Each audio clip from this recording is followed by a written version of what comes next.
महारथी कर्ण महाभारत युद्ध के ऐसे योद्धा थे जिन्हें अपने जीवन काल में बार बार अपमानित होना पड़ा। जन्म लेते ही उन्हें जन्म देने वाली माता ने त्याग दिया। शिक्षा लेने जब वो गुरु द्रोण के पास गए तब उन्होंने उन्हें सूत पुत्र होने के कारण शिक्षा देने से इनकार कर दिया।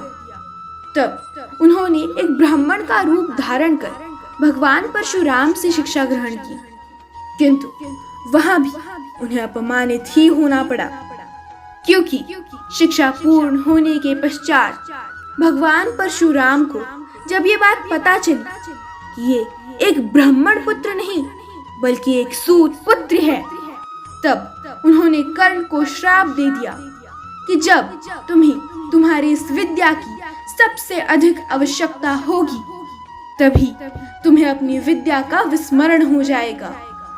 किंतु कर्ण ने कभी हार नहीं मानी और अपने बाहुबल से भारतीय पौराणिक इतिहास में वो ख्याति हासिल की जिसके वो हकदार थे। आज आपको अंगराज कर्ण के पराक्रम से अवगत कराएंगे और जानेंगे कि उनके पास वो कौन से अस्त्र शस्त्र या दिव्यास्त्र थे जिन्होंने उन्हें महारथी बनाया। उससे पहले यदि आप इस चैनल पर नए हैं तो चैनल को सब्सक्राइब अवश्य करें और बेल आइकन को भी अवश्य प्रेस करें ताकि हमारे नए वीडियोस सबसे पहले आपके पास आए। कर्ण महाभारत के वो धर्मिष्ठ योद्धा थे जो धर्म अर्थात दुर्योधन की ओर से लड़े थे, किंतु उन्होंने कभी भी युद्ध नीति को भंग नहीं किया और न ही कौरव सेना के सेनापति रहते हुए कोई छल होने दिया। महारथी कर्ण के पास जो सबसे शक्तिशाली अस्त्र था वो था गुरु परशुराम का दिया विजय धनुष। हिंदू धर्म शास्त्रों के अनुसार पौराणिक काल में दिव्यास्त्रों के संधान के लिए एक दिव्य धनुष की आवश्यकता होती थी, क्योंकि साधारण धनुष से दिव्यास्त्रों का संधान नहीं किया जा सकता था। कर्ण का यह धनुष भी एक दिव्य धनुष था जिसे उनके गुरु परशुराम ने उन्हें दिया था। दरअसल गुरु द्रोणाचार्य ने सूत पुत्र होने के कारण कर्ण को शिक्षा देने से मना कर दिया, तो वो अस्त्र शस्त्र की शिक्षा पाने के लिए एक ब्राह्मण पुत्र बनकर गुरु परशुराम के पास पहुंचे, क्योंकि उन्हें डर था कि कहीं सूत पुत्र होने के कारण परशुराम भी उन्हें अपना शिष्य बनाने से मना न कर दे। ब्राह्मण के वेश में ही कर्ण ने परशुराम से अस्त्र शस्त्र का ज्ञान तो प्राप्त कर लिया, किंतु एक दिन जब कर्ण की शिक्षा पूर्ण हो चुकी थी तभी उनके गुरु को पता चला कि कर्ण किसी ब्राह्मण के पुत्र नहीं बल्कि एक सूत पुत्र है। तब अपने क्रोध के लिए विख्यात भगवान परशुराम ने कर्ण को श्राप दे दिया कि तुमने मुझसे धोखे से शिक्षा प्राप्त की है, इसीलिए जब तुम्हें मेरी दी हुई शिक्षा की सबसे अधिक आवश्यकता होगी उसी समय तुम सब कुछ भूल जाओगे। परंतु जब कर्ण ने वेश बदलने का कारण बताया तब गुरु परशुराम का क्रोध शांत हुआ और उनका मन व्यथित हो उठा। तब भगवान परशुराम ने कर्ण से कहा, हे वत्स, मैं दिया हुआ श्राप तो वापस नहीं ले सकता, किंतु मैं तुम्हें एक धनुष रूपी कवच देता हूँ। जब तक ये धनुष तुम्हारे हाथों में रहेगा तब तक तीनों लोकों का कोई भी योद्धा तुमसे जीत नहीं पाएगा। गुरु परशुराम की इसी धनुष का नाम विजय धनुष था। कर्ण ने अपने इस धनुष का इस्तेमाल या तो दिव्यास्त्र चलाने के लिए किया या फिर अर्जुन के साथ युद्ध करते समय। बाकी के सारे समय वो एक साधारण धनुष से ही कुरुक्षेत्र में युद्ध करते रहे। महासर्प अश्वसेन नाग। महाभारत युद्ध के 17वें दिन अर्जुन और कर्ण के बीच युद्ध चल रहा था। तभी कर्ण ने एक बाण अर्जुन पर चलाया जो साधारण बाण से अलग था। इस बाण को अर्जुन की ओर आता देख भगवान श्री कृष्ण समझ गए कि वो बाण नहीं, बाण रूपी अश्वसेन नाग है। तब उन्होंने अर्जुन को बचाने के लिए अपने पैर से रथ को दबा दिया। भगवान श्री कृष्ण के ऐसा करने से रथ के पहिए जमीन में धंस गए, साथ ही रथ के घोड़े भी झुक गए। तब वो बाण रूपी अश्वसेन अर्जुन की जगह अर्जुन के मुकुट पर जा लगा। वार के खाली जाने के बाद अश्वसेन कर्ण की तरकश में वापस आ गया और अपने वास्तविक रूप में आकर कर्ण से बोला, हे अंगराज, इस बार ज्यादा सावधानी से संग्राम करना। इस बार अर्जुन का वध होना ही चाहिए। मेरा विष उसे जीने न देगा। तब कर्ण ने उससे पूछा कि आप कौन हैं और अर्जुन को क्यों मारना चाहते हैं? तब अश्वसेन ने कहा, मैं नागराज तक्षक का पुत्र अश्वसेन हूँ। मैं और मेरे माता पिता खांडव वन में रहा करते थे। एक बार अर्जुन ने उस वन में आग लगा दी, जिसके बाद मैं और मेरी माता आग में फंस गए। जिस समय वन में आग लगी, उस समय मेरे पिता नागराज तक्षक वहां नहीं थे। मुझे आग में फंसा हुआ देख मेरी माता मुझको निगल गई और मुझको लेकर उड़ चली, परंतु अर्जुन ने फिर मेरी माता को अपने बाण से मार गिराया, किंतु मैं किसी तरह बच गया।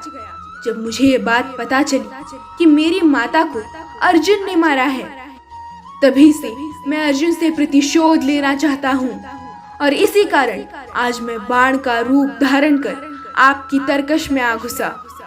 इसके बाद कर्ण ने उसकी सहायता के प्रति कृतज्ञता प्रकट करते हुए कहा कि हे अश्वसेन, मुझे अपनी ही नीति से युद्ध लड़ने दीजिए। आपकी अनीति युद्ध सहायता लेने से अच्छा मुझे हारना स्वीकार है। ये शब्द सुनने के बाद काल सर्प वहां से वापस लौट गया। इंद्रास्त्र या अमोघ अस्त्र। ये तो सभी जानते हैं कि महारथी कर्ण अपनी दान वीरता के लिए जाने जाते हैं। इसी दान वीरता के फल स्वरूप उन्हें इंद्र का अमोघ अस्त्र प्राप्त हुआ था। ये एक ऐसा अस्त्र था जिसे कोई भी अस्त्र काट नहीं सकता था। दरअसल युद्ध के निश्चित हो जाने के बाद इंद्रदेव को अर्जुन की चिंता सताने लगी कि कर्ण के कवच कुंडल रहते मेरा पुत्र उसे परास्त कैसे कर पाएगा, क्योंकि वो जानते थे कि सूर्य देव का दिया हुआ कवच कुंडल जब तक कर्ण के पास है तब तक उसे कोई नहीं हरा सकता। इसीलिए इंद्र ने छल का सहारा लिया और एक दिन कर्ण जब प्रातः काल सूर्य देव को जल अर्पण कर रहे थे, तभी इंद्रदेव ब्राह्मण का वेश धारण कर उसके पास पहुंचे और कर्ण से उसका दिव्य कवच कुंडल मांग लिया, क्योंकि सूर्य को अर्घ्य देते समय कर्ण से कोई कुछ भी मांगता तो वो मना नहीं करते थे।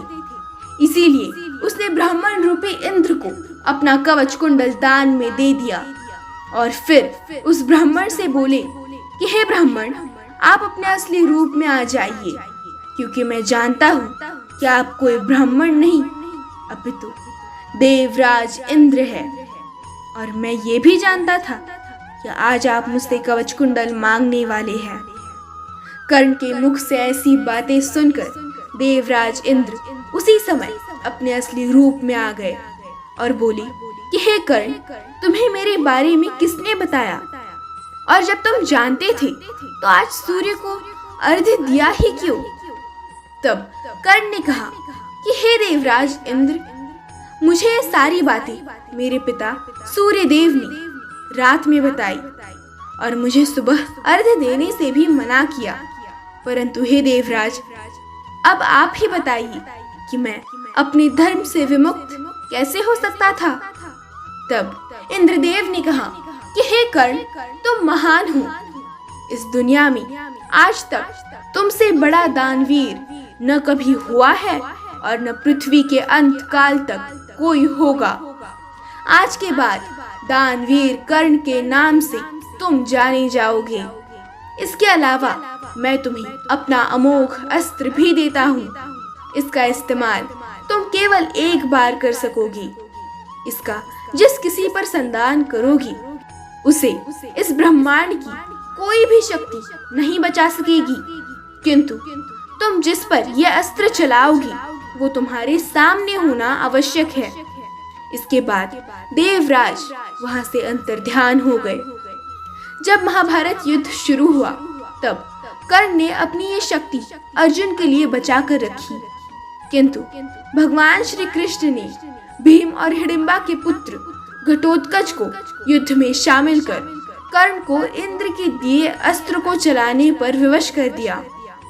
इन तीनों शक्तियों के अलावा कर्ण के पास अग्नियास्त्र, पाशुपतास्त्र, रुद्रास्त्र, ब्रह्मास्त्र, ब्रह्मांड अस्त्र, भार्गव अस्त्र, गरुड़ अस्त्र, नागास्त्र और नागपाश अस्त्र और भी कई दिव्य अस्त्र थे जिसे मंत्रों से प्रकट कर संधान किया जा सकता था। इन अस्त्रों को चलाने के लिए महारथी कर्ण अपने विजय धनुष का उपयोग करते थे। महाभारत युद्ध में जिस समय अर्जुन ने कर्ण का वध किया उस समय कर्ण के हाथ में वो विजय धनुष नहीं था। यदि उस समय उनके हाथ में वो धनुष होता तो अर्जुन कभी भी उनका वध नहीं कर सकते थे। इस प्रकार महारथी कर्ण एक महान और दानवीर योद्धा थे। जय श्री कृष्ण।